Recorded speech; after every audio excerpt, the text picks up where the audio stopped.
మనం చాలాసార్లు అనుకుంటాం కదా, ఈ సంవత్సరం అసలు టైమే తెలియలేదు, ఎంత ఫాస్ట్‌గా వెళ్ళిపోయింది. ఈరోజు టైమే తెలియలేదు, ఎంత ఫాస్ట్‌గా వెళ్ళిపోయింది.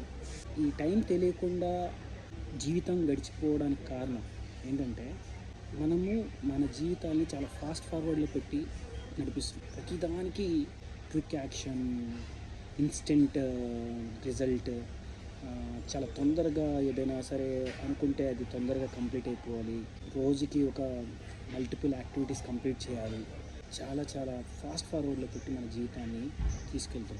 సో ఆబ్వియస్లీ మనము మల్టిపుల్ యాక్టివిటీస్‌లో అంత ఫాస్ట్‌గా ఎంగేజ్ అయినప్పుడు మనం గడుపుతున్న టైం అనేది మనకు తెలియకుండా వెళ్ళిపోతూ ఉంటుంది.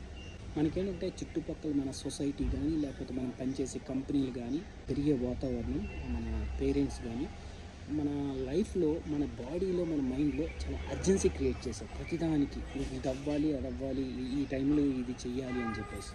ప్రతిదానికి కాంపిటెన్సీ, ప్రతిదానికి ప్రతిదీ చాలా తొందరగా కంప్లీట్ అవ్వాలనే ఉద్దేశంతో మనం ప్రతి పనిని చాలా ఫాస్ట్గా చేస్తారు. బ్రష్ చేయడం ఎంతసేపు చేస్తున్నారండి? మహా అయితే ఒక 1 మినిట్ అంతేనా? మీ మీ బాడీ యొక్క హైజీన్కి మీరు ఇచ్చిన టైము జస్ట్ 1 మినిట్ అని.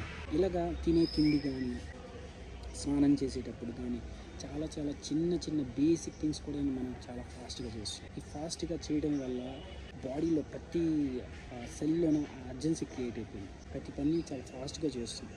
Slow and steady win the race అంటారు చూడండి. మన లైఫ్లో ఎన్నో కథలుగా విన్నాం, కానీ ఎవరు పాటించలేకపోతున్నారు.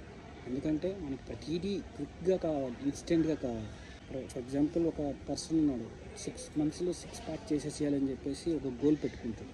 ఇనీషియల్గా కష్టపడతాడు, జిమ్కి వెళ్తాడు, డైటింగ్ చేస్తాడు, చూసుకుంటాడు, ప్రతిరోజు అద్దంలో చూసుకుంటున్నాడు, నా బాడీ కరెక్ట్గా షేప్లో వస్తుందా లేదా అని. 6 మంత్స్ తర్వాత 6 ప్యాక్ వచ్చింది. దాని తర్వాత ఏంటి? What next? సో ఈ 6 మంత్స్ టైం అనేది నువ్వు ఎంత ప్రాపర్గా గడిపావు? ఎంతసేపు నీ 6 ప్యాక్ తెచ్చుకోవాలని చెప్పేసి ఒక ఆత్రంతో నువ్వు పనిచేసే తప్పించి నువ్వు నీ టైంని ప్రాపర్గా గడపలేకపోయావు. ప్రతి ఒక్కరికి గోల్స్ ఉండాలి.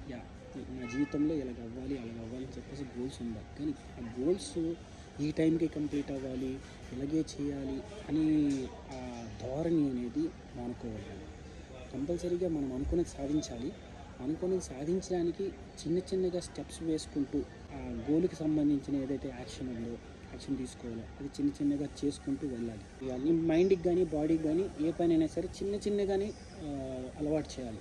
చిన్నగా అలవాటు చేయడం వల్ల అది ఒక ప్రాసెస్లో పడుతుంది. మీకు ఒక హ్యాబిట్లా క్రియేట్ అవుతుంది. హ్యాబిట్లా క్రియేట్ అయిందంటే ఆ గోల్ ఎప్పటికైనా నువ్వు సాధిస్తావు.